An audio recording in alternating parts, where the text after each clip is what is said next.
Hello, Taurus rising. This is your new moon in Sagittarius report. This is in your eighth house, which is shared resources.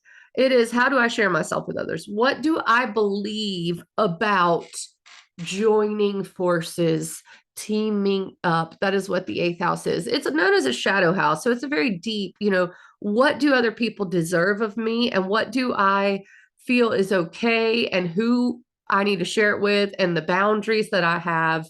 The eighth house rules investments, other people's money, inheritance, your partner's money. So right now you're really searching for what that means to you with the new moon in Sagittarius. And the other thing is what your boundaries are, what you're willing to share, who you sign contracts with or not. That is this moon phase for you. It's worth it to look at Mars retrograde in your second house of finances. So you're doing some research there, and that will come up often. There is maybe a push to have more money, or a push in your life to research what your values are. Do I value time more? Do I value money more? This is going to come up very often. Now, Saturn is helping you out. That's in your 10th house of career. And so you have some goals there.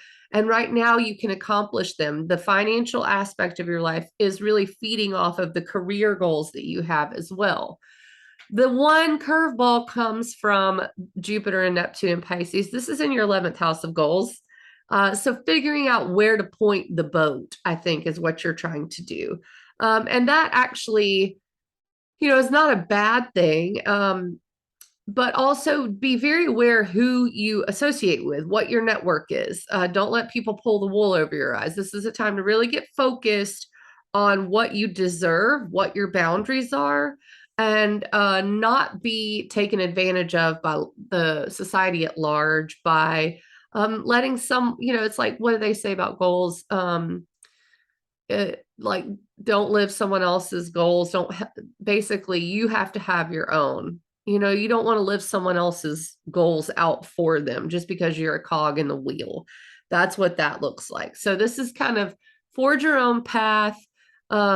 Figure out who you belong in, the networks you belong in. Figure out who is worthy of you sharing your life with them. And you will be rewarded by this greater sense of self-worth, value, and mastery of your career. All right, I'll see you for the full moon December 7th, and that'll be in your second house of finances. See you then.